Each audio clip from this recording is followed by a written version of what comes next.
ओम गुरु ब्रह्मा गुरु विष्णु गुरुदेवो महेश्वरः गुरु साक्षात् परब्रह्म तस्मै श्री गुरुवे नमः।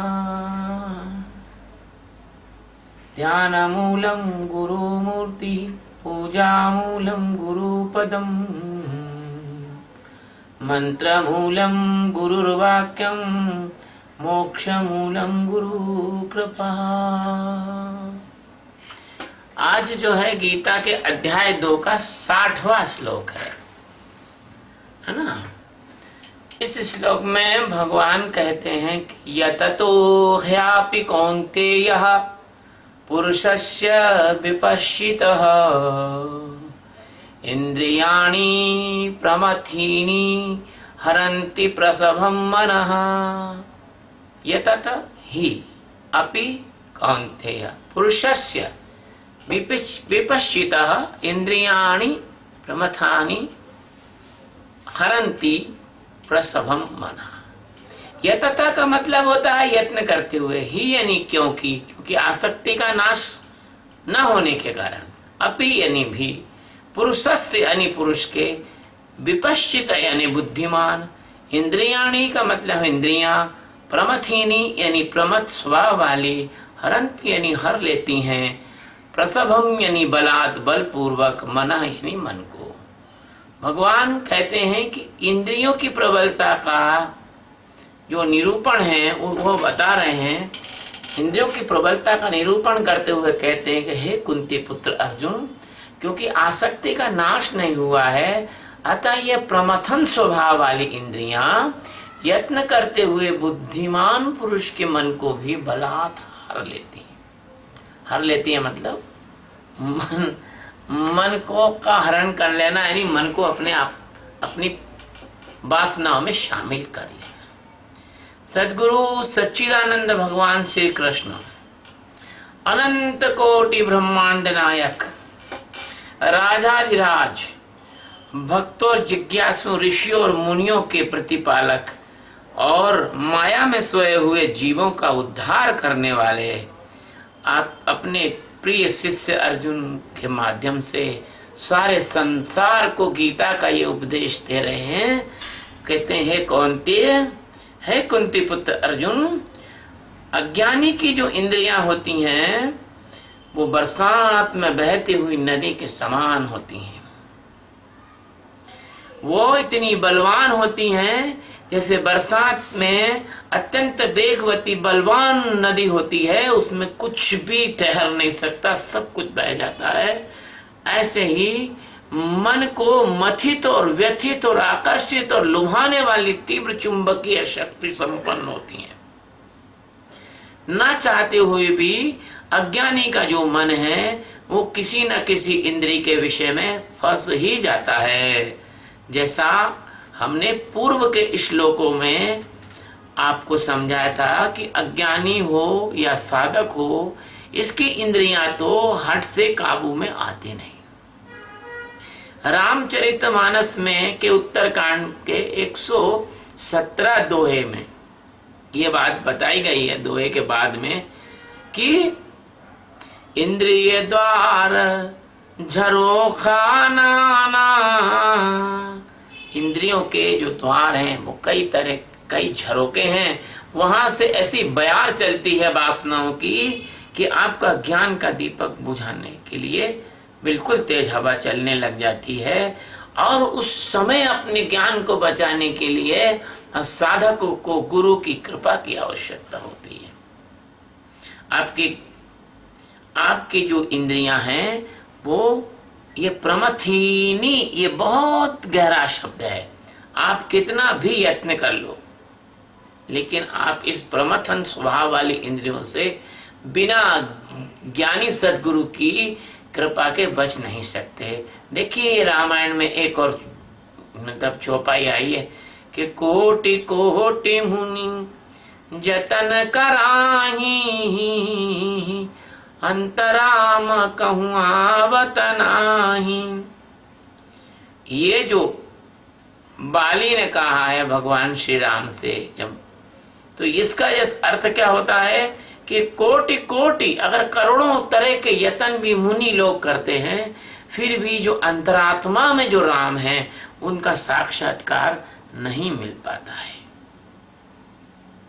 अब यहां बात यह आती है कि अंतरात्मा में भगवान का जो साक्षात्कार है और बाहर जो भगवान का साक्षात्कार सगुण रूप में लोगों को होता है, तो उसके लिए रामायण ने भी कहा है और वाल्मीकि रामायण ने भी कहा है। रामायण कहती है कि सगुण ही अगुण ही नहीं कछु भेदा, और जानत श्रुति पुराण बुध वेदा। और वाल्मीकि रामायण ये कहती है, वाल्मीकि रामायण के प्रथम अध्याय का 29वां जो श्लोक है, और यह और 33वां जो श्लोक है वो भी यही कहता है। प्रथम अध्याय का 29वां श्लोक और 33वां श्लोक वाल्मीकि रामायण का भी यही कहता है।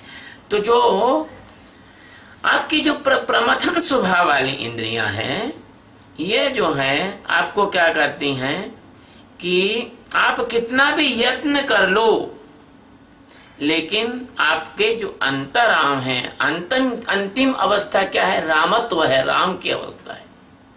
अंतिम अवस्था रामत्व है। उस रामत्व को आपको प्राप्त नहीं होने देती, आपको वहां तक नहीं पहुंचने देती, क्योंकि आपके जो इंद्रियों के विषय हैं, इंद्रियों के भोग हैं, उनके प्रति आपकी जो आसक्ति है वो नष्ट नहीं हुई है, समाप्त नहीं हुई है।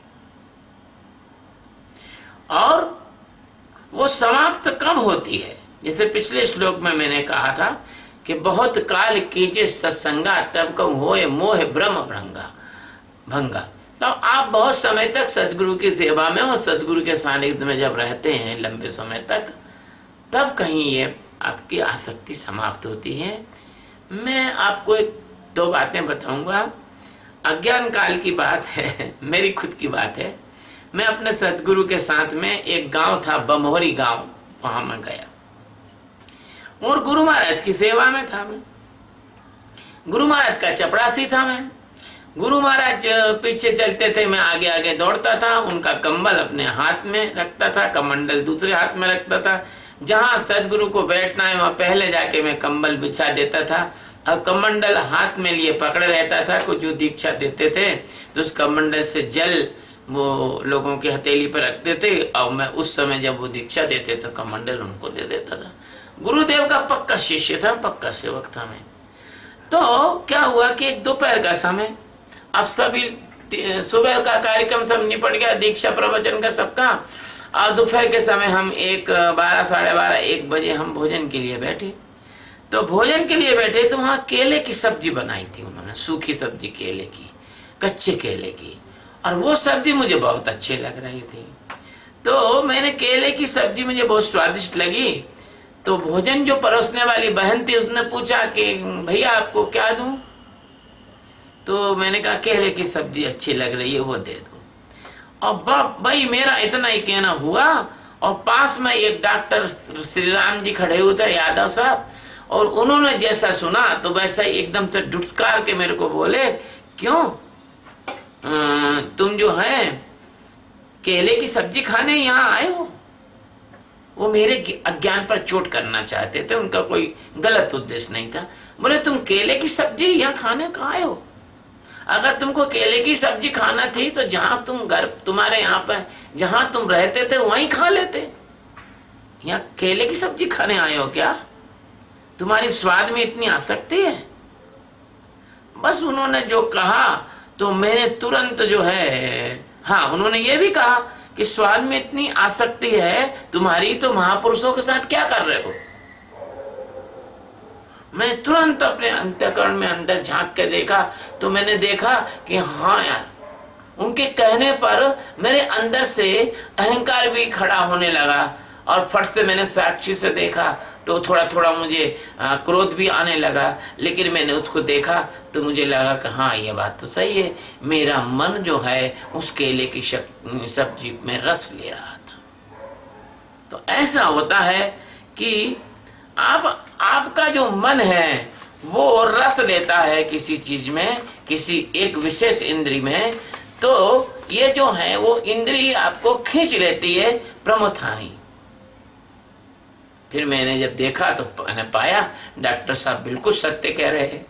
मैं भोजन को एकदम से सजगता से, आसक्ति से हटकर, स्वाद का दृष्टा होकर, अकर्ता साक्षी होकर भोजन करने लगा। मैंने मन ही मन डॉक्टर साहब को धन्यवाद दिया और मैंने मन ही मन डॉक्टर साहब के अंदर मौजूद अस्तित्व को धन्यवाद दिया। उन्होंने ऐसी दो टूक बात जो मुझे कही और मुझे बहुत उससे सहारा मिला। मैं बहुत आभारी हूँ ऐसे मेरे वरिष्ठ साधकों का जिन्होंने मुझे ज्ञान प्राप्त करने में बहुत मदद की है। अब दूसरी घटना मैं एक अन्य मेरे मित्र साधक की बता रहा हूँ। ऐसा हुआ कि हमारे साथ में एक मित्र साधक थे और उनको क्या है कि थोड़े कोमल शरीर भी था, सिर में कभी कभार दर्द भी उनको हुआ करता था। और ऐसा रहता है कि जब सदगुरु के साथ यात्रा करते हैं तो यात्रा में तकलीफ और असुविधा तो होती है भाई। तो जब हम गुरु की सेवा में उनके साथ यात्रा कर रहे थे तो हमने देखा कि अपना जो घर होता है, अपना जो स्थान होता है, उसके अनुरूप तो वहाँ ना तो नींद आती है और ना ही बाहर ऐसा पेट साफ होता है। और कभी कभी क्या होता है कि जो अज्ञानी लोग जो गुरु के पास भी आते हैं, दीक्षा लेने भी आते हैं, तरह तरह के लोग भी आते हैं, वो बड़ा मान अपमान भी कर देते हैं क्योंकि हमको गुरु की सुरक्षा करना पड़ती है। गुरु विश्राम कर रहे हैं तो हम किसी को उनसे मिलने नहीं देते हैं, तो वो हमको कुछ भी बोल के चले जाते हैं, बड़े ठेकेदार हो गए, वैसे हो गए, वैसे हो गए। तो ऐसे मान अपमान उपेक्षा भी सहन करना पड़ती है। जो अन्य साधक अज्ञानी विक्षेप डाल जाते हैं, अगर अपन कच्चे साधक हो तो अपना मूड खराब हो जाए। एक दिन क्या हुआ, प्रातःकाल सुबह सुबह की बात थी, वो मेरे जो मित्र हैं वो उठे और उन्हें उस दिन सुबह दिमाग में, सिर में हैमरिंग हेडेक हो रहा था, दर्द हो रहा था। तो मुझे तो मालूम नहीं था, मैं तो गुरु महाराज की सेवा में था। लेकिन वो जो डॉक्टर साहब ने क्या किया कि सबको तो दूध पिलाया और उन्हीं को दूध नहीं दिया। और उस दिन उनको दूध की जरूरत ज्यादा थी क्योंकि उनका सिर दर्द ऐसा होता था कि बिना पेन किलर के उनका सिर दर्द ठीक होता ही नहीं था, चाहे तुम कितना ही विक्स बाम रगड़ लो या उनका माथा दबा दो। तो उनको दूध नहीं मिला काफी देर तक। जब 9:30 पौने 10 बजने लगे, 9 बज गए, तो उन्होंने धीरे से किसी से कहा कि भैया आधा गिलास दूध हो तो दे दो, मुझे गोली लेना है। अब वो डॉक्टर साहब पता नहीं कहाँ से टपक गए, वहां हाथ के क्या था। तो उन्होंने कहा कि अरे, कड़वी भाषा में बोला, गुरु के साथ दूध पीने आए हो क्या? कैसे नालायक लोग गुरु के साथ आ जाते हैं और गुरु जी भी कैसे नालायक लोगों को लिए फिरते हैं। अब वो आदमी जो सिर दर्द से व्याकुल था, अब वो बेहोश तो था ही, क्योंकि दर्द एक ऐसी चीज होती है जो व्यक्ति को काफी बेहोश करती है। दर्द में होश आना बड़ा मतलब अच्छे परिमार्जित साधकों का काम होता है। तो उसको एकदम से गुस्सा आ गई उस साधक को और वो अपने आप को संभाल नहीं सका। उसने तो झोला उठाया, अपना बैग कंधे पे टांगा और गुरुजी को बोला, मैं तो अब यहाँ रुक नहीं सकता हूँ, यहाँ तो ऐसे लोग हैं जो कि आधा गिलास दूध भी आपके साथ आए हुए लोगों को नहीं पिला सकते, और वो भी मेरा सिर दर्द हो रहा, मैंने मांग लिया, नहीं होता तो मैं मांगता भी नहीं। ऐसा करके वो साधक तो वहां से, और वो भैया किसी की मोटरसाइकिल पर बैठ कर 2-4 किलोमीटर आगे निकल गया। और भैया गुरुजी ने फिर उसको बुलाने के लिए, मनाने के बड़ी मुश्किल से उसको मनाया गया। और वरिष्ठ साधक डॉक्टर साहब थे और सदगुरु उनके ऋणी भी थे, क्योंकि अज्ञान काल में डॉक्टर साहब ने उनको सहारा भी दिया था गुरु महाराज को, तो उन्होंने तो उनसे कुछ कहा नहीं। लेकिन वो साधक जो था वो इतनी कड़वी दवा का डोज जो उसको मिला उसको सहन नहीं कर पाया। तो ये जो शरीर की इंद्रियां हैं वो इतनी प्रमथन करने वाली हैं। ये कभी काम से प्रमथित करती हैं, कभी क्रोध से प्रमथित करती हैं, कभी लोभ से प्रमथित करती हैं, कभी द्वेष से प्रमथित करती हैं, कभी वस्तु से प्रमथित करती हैं, कभी स्मृति से प्रमथित करती हैं, कभी दृश्य से प्रमथित करती हैं, कभी ध्वनि से प्रमथित करती हैं, कभी स्पर्श से प्रमथित करती हैं। इनके पास इतने इतने डिपार्टमेंट्स और उस डिपार्टमेंट्स के बहुत सारे लाखों सब डिपार्टमेंट्स हैं कि जिसको कि आपको समझना भी बड़ा मुश्किल है। इसलिए इसका एक मात्र उपाय सिर्फ इतना है कि अगर आप सदगुरु सतगुरु के साथ अगर खड़े हैं और अगर सतगुरु के विरुद्ध भी खड़ा कर देती हैं, ऐसे होती हैं ये इंद्रियां प्रमथित करने वाली कि सतगुरु के विरुद्ध भी खड़ा कर देती हैं। एक उदाहरण है, एक मेरा शिष्य था, वो तंबाकू खाने का बहुत आदी था। उसको मैंने गुरु दीक्षा दी और उसको थोड़े दिनों बाद मैंने ये शर्त रखी हुई है, तंबाकू आपको छोड़ना पड़ेगा। आपको ताज्जुब होगा, उस शिष्य ने तंबाकू नहीं छोड़ा, बल्कि मेरे विरुद्ध बोलने लगा, गुरुजी आप सोचो, मैं 10-20 साल से तंबाकू खा रहा हूँ, मैं तंबाकू कैसे छोड़ दूं? हाँ, तो ये गुरु के विरुद्ध भी खड़ा कर देती हैं।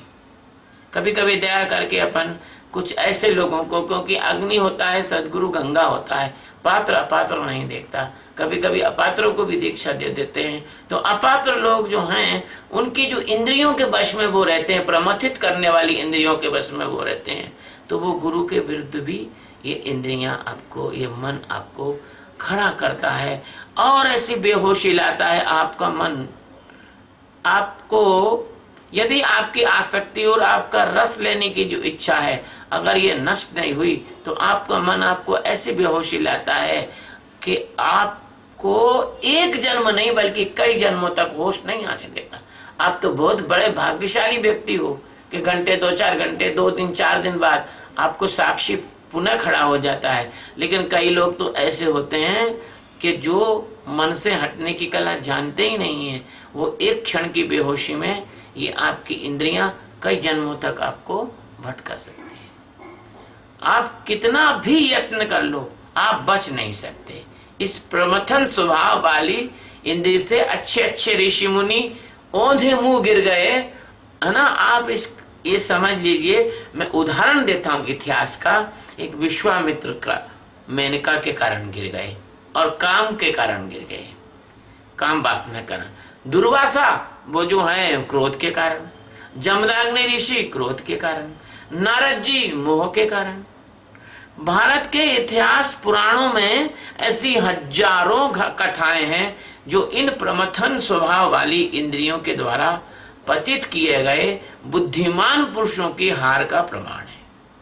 बड़े बड़े वैज्ञानिक, सन्यासी, मठाधीश, महामंडलेश्वर, पीठाधीश्वर जो अपने क्षेत्र के बड़े पहलवान हैं, वो औंधे मुंह गिर के जो है और इस क्षेत्र में पड़े हुए, उनको औंधे मुंह गिराने का ये अविद्या, ये इंद्रियां, ये बिल्कुल प्रयास करती हैं और सफल हो जाती हैं। ये इंद्रियां जब उनको गिरा चुकती हैं, जब उनकी तुर्प गिर जाती है, तुर्प का इक्का गिर जाता है, तब उनको होश आता है, अरे रे रे क्या हो गया, है ना। आप समझ जाओ तुर्प का इक्का क्या होना चाहिए, है ना। जब उनका पारा छूट जाता है तब उनको होश आता है, ये क्या हो गया। क्योंकि जरा आशा करता भाव और साक्षी का छूट जाना गजब गजब का नुकसान कर सकता है। आपको पता नहीं क्या कर सकता है। क्या पता आपसे मर्डर करवा दे, क्या पता आपसे डाका डलवा दे, क्या पता आपसे इतना भयंकर अपराध करवा दे कि पूरे जीवन भर उस अपराध के बोझ से मुक्त नहीं हो पाओ। ये देखो, जितने भी समाज के अंदर आजकल क्राइम और अपराध चल रहे हैं, वो इसलिए चल रहे हैं कि प्रमथन स्वभाव वाली इंद्रियों को वश में रखने के लिए इन लोगों की ताकत नहीं है। ये यत्न से, ये प्रैक्टिस से, ये एक्सरसाइज से कभी भी वश में आती नहीं। तो हमने सिंहस्थ में देखा कि भैया स्नान करने के चक्कर में और अखाड़े आपस में तलवार से लड़ रहे। हमने अभी अभी 1 महीने पहले स्वर्ण मंदिर के गुरुद्वारे के बारे में समाचार पत्र में पढ़ा और टीवी पे देखा कि स्वर्ण मंदिर में कोई कार्यक्रम था और 2 प्रकार के जो गुट थे वो आपस में तलवार से एक दूसरे को घायल कर दिया उन लोगों ने। तो इन इंद्रियों के चक्कर में और देवियों की कृपा से उनके आकर्षण में फंसकर आज भी लोग जेल की हवा खा रहे हैं। किसी का नाम नहीं लेना चाहूंगा। और कोड़ी रुपया कमाने के लिए हमारे देश के जो लोग स्वनाम धन्य लोग हैं, वो झूठ बोलते हैं, जादूगरी के खेल दिखाते हैं, अविद्या क्या क्या नहीं कराती। ये अविद्या जादूगरनी क्या कम पड़ गई है जो साधु संतों को तमाशा दिखाना पड़ रहा है? तो ये जो साधु संत जो तमाशा दिखाते हैं, तो बस देखो ये क्यों दिखाते हैं? क्योंकि चला मन का खेल और इंद्रियों का प्रमथन। इंद्रिय उनको इतना प्रमोथित कर देती हैं, इतना व्याकुल कर देती हैं, उनकी हवस, उनकी डिजायर्स, उनको जो है लोगों में पूजने की इच्छा, उनको बड़े बड़े आश्रम बनाने की इच्छा, उनको न जाने क्या क्या इच्छा उनकी जो होती हैं, ये इंद्रियां प्रमथन करके उसको फंसा देती हैं। और भगवान की खोज में वो चले थे और गोरख धंधे में फंस गए। कहते थे चले थे हरि भजन को, ओटन लगे कपास। इसी तरह से आप अपना सोच लीजिए कि किसी दिन इन गोरख धंधों में आपको भी ये अविद्या न फंसा ले। कभी समय आएगा तो मैं आपको बताऊंगा कि ये जो तथाकथित लोग हैं ये क्या क्या करते हैं, बच्चों की चोरी करते हैं। क्योंकि अब ये समय आने पर मैं आपको इस बारे में बताऊंगा। तो भले ही आप कितना भी यत्न कर लो, किसी कॉलेज के दर्शन शास्त्र के आप डीन बन जाओ या आप डीएससी कर लो, है ना, आप लोगों को पीएचडी कराने लग जाओ, किसी अखाड़े के महामंडलेश्वर बन जाओ, चाहे कितने बड़े धर्माचारी बन जाओ, किसी भी राष्ट्र के प्रधानमंत्री बन जाओ या राष्ट्रपति बन जाओ, है ना, या आप जो हैं कहीं कोई कैबिनेट मिनिस्टर बन जाओ, अगर आपकी आसक्ति नहीं गई है तो आपके पढ़ने पढ़ाने पठन पाठन यज्ञ पूजा योग प्राणायाम कोई भी साधना आपको इन बलवान इंद्रियों को बस में नहीं करा सकती। और यत्न करना तो ठीक है, जितना जितना तुम यत्न करोगे, जितना जितना तुम दमन करोगे, उतना उतना बड़ा विस्फोट होगा इन इंद्रियों में। परंतु अगर आपके यत्नों की विधि और दिशा किसी सद्गुरु के मार्गदर्शन में अगर चल रही हो तो आपके यत्नों में आप सफलता अवश्य प्राप्त कर सकते हो। भगवान ने इस श्लोक में बुद्धिमान पुरुष का शब्द का जो प्रयोग किया है वह संसार के जो बुद्धिमान लोग हैं उनकी दृष्टि से किया है, न कि परमात्मा में जागे हुए आध्यात्मिक प्रज्ञावान लोगों के लिए नहीं है।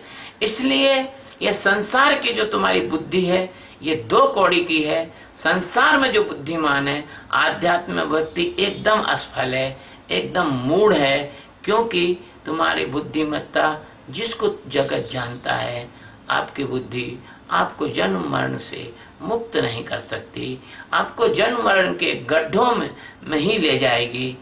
और मैं निवेदन करता हूँ कि सतगुरु की शरण से ही जो आसक्ति नाम की भयानक जो बीमारी है इसका नाश हो सकता है। आप इसका उपाय करें। भगवान आपको किसी योग्य सतगुरु के मार्गदर्शन में आपको भगवान ले जाए।